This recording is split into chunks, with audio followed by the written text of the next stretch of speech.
Ici la voix. Tous les scoops sur Secret Story saison 10 avec En toute intimité par Sam Zira.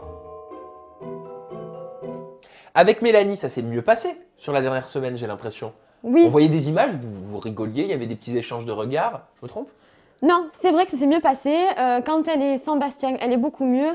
Puis même pour la dernière semaine, on allait pas s'emboucaner, quoi. Moi, je voulais vivre que des bons moments, donc on met tout de côté et voilà. Vous n'alliez pas vous emboucaner, mais maintenant, est-ce qu'on peut dire la vérité? Mélanie, tu ne la reverrais pas à l'extérieur, tout simplement. Après, Carrément. ah oui, non, mais c'est pas ma copine. Après, on s'est entendu parce qu'on devait vivre ensemble.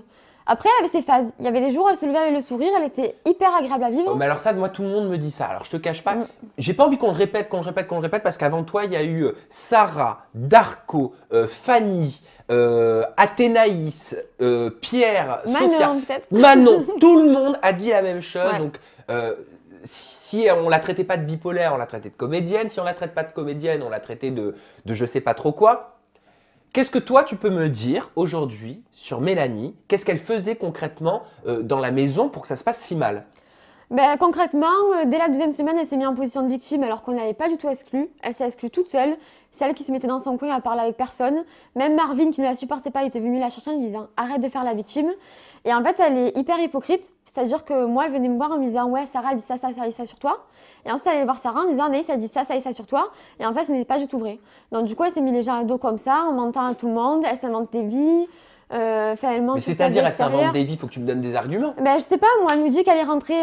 Au début, elle dit qu'elle est rentrée en couple. 2 semaines après, ben, elle est rentrée célibataire. 3 semaines après, elle a quitté son mec dans l'aventure. Donc en fait, on sait jamais la C'est-à-dire, vérité. elle change de discours. Elle change tout le temps de discours. Voilà. Et un jour, elle m'apprécie, un jour, elle me critique. Elle change de discours avec tout le monde, sur tout et sur tout le monde. Sarah me disait qu'elle était bipolaire, mais ça, faut pas en rire, parce que la bipolarité, c'est une véritable maladie qui fait souffrir de nombreuses personnes et qui doit être traitée médicalement. Est-ce que toi, tu penses que c'est une maladie ou est-ce que tu penses que c'est vraiment son caractère, son comportement qui est si changeant? Alors, je suis pas psy, donc je peux pas te dire si elle est vraiment bipolaire, tu vois. Mais effectivement, elle a des phases. Nous, la première semaine, quand elle est rentrée dans la maison, je t'avoue qu'on a tous eu peur. On s'est dit, c'est quoi cette folle, quoi. Vraiment, on s'est dit, elle est pas tranquille. Elle se griffe. Une fois, elle s'est griffé le visage parce qu'elle était énervée. Enfin, elle part des fois dans des phases Mais c'est griffé, genre elle drame. avait des marques? Ouais, elle avait des marques. Je sais plus qui c'est qui l'avait vu. Elle s'est griffé le visage. Je crois que c'était Sarah qui l'avait vu. Mais vraiment, elle nous a tous fait peur.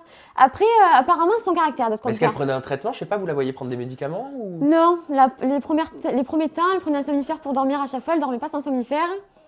Après, tu sais, si tu prends des médicaments, c'est à part avec le pompier, donc tu vois pas forcément. Après, je sais pas, on en a jamais parlé, mais apparemment, son frère nous a dit que oui, elle était comme ça dans la vie. C'est soit tout blanc, soit tout noir, mais c'est jamais gris, quoi. Tu lui as dit ça depuis que vous êtes sortis? Est-ce que tu as eu l'occasion de lui parler à Mélanie? Non, parce que du coup, ben voilà, après la sortie, tout s'est enchaîné très vite. Puis j'ai plus calculé Juju, Marvin, Maëva à la sortie plutôt que Mel et Bastien, quoi. Ok.